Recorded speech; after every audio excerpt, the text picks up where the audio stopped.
Bonjour tout le monde et bienvenue à Faut que ça clique, les capsules audio où on vulgarise et simplifie le web pour vous aider à atteindre vos objectifs d'affaires.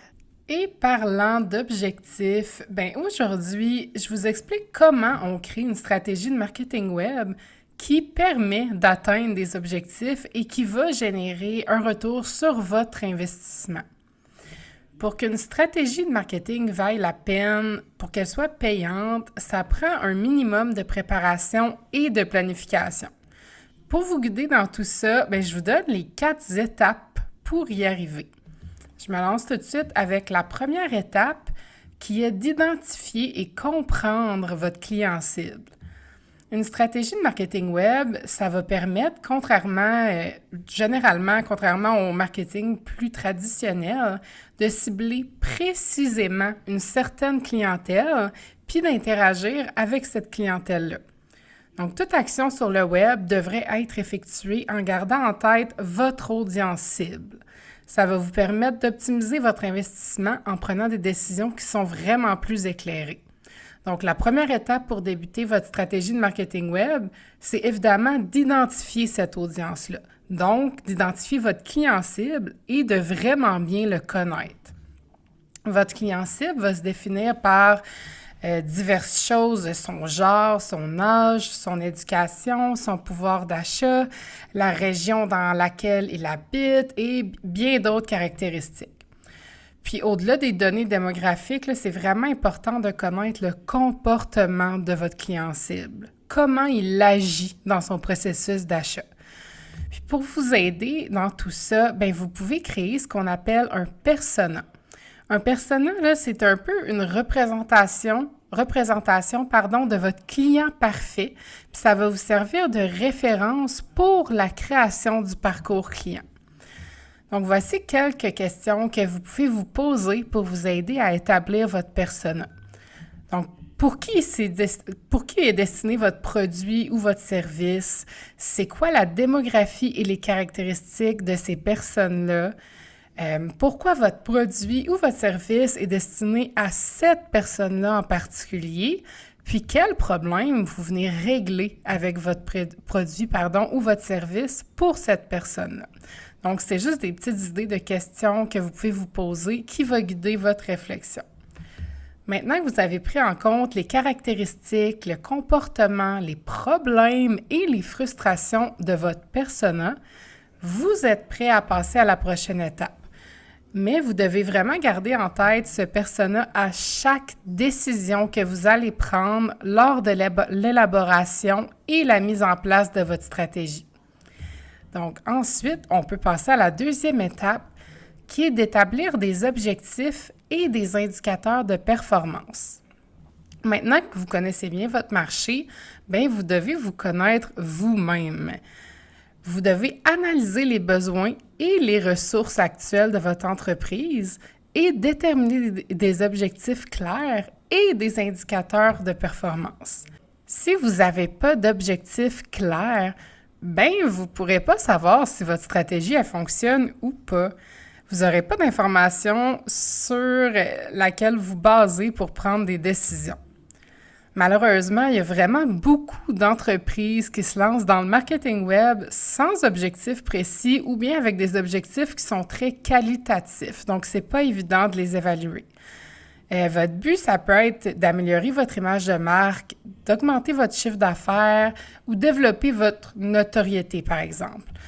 Oui, c'est des objectifs qui sont intéressants pour la plupart des marques, mais ne sont pas toujours mesurables si on les laisse comme ça. Puis si vous ne pouvez pas les mesurer, vous ne savez pas si vos efforts fonctionnent. Donc oui, partez de votre objectif qualitatif de départ, mais établissez aussi des objectifs précis qui sont mesurables avant de débuter votre stratégie de marketing web.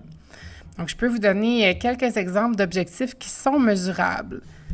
Augmenter, par exemple, vos taux de conversion de 30% pour un produit à partir de telle date. acquérir tant de nouveaux clients par mois, diminuer de tant de dollars vos coûts d'acquisition, avoir un coût d'acquisition de temps maximum, augmenter votre retour sur votre investissement de temps, etc., etc. Donc, ce que je viens de nommer, en fait, là, c'est des indicateurs de performance ou vous avez peut-être aussi entendu dans le jargon populaire KPIs. Donc, ce que vous devriez utiliser pour prendre des décisions stratégiques, c'est ces indicateurs de performance-là. Puis, si vous faites affaire avec une agence web, bien, ces indicateurs-là, utilisez-les pour évaluer le travail de cette agence pour savoir si elle fait vraiment un bon travail pour vous. Donc, maintenant, troisième étape, on est rendu dans le feu de l'action, c'est de créer et mettre en place la stratégie de marketing web.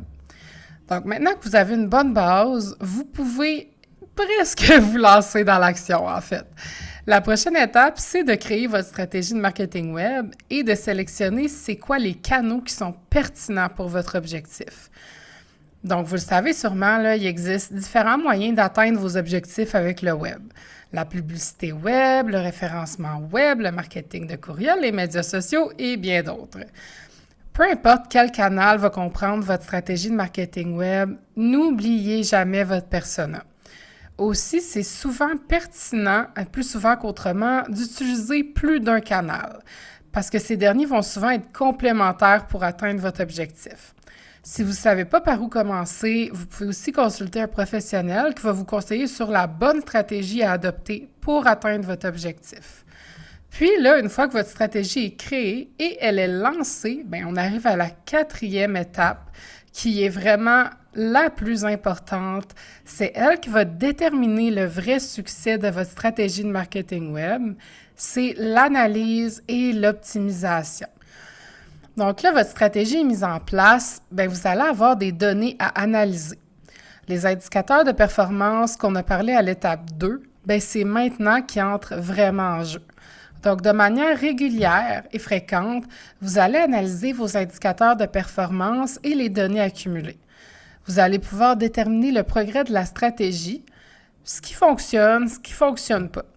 Le marketing web, là, c'est pas une science exacte, puis ça nécessite des tests de manière continue, on le dit vraiment souvent. C'est normal que vos premières actions ne vous mènent pas directement à vos objectifs.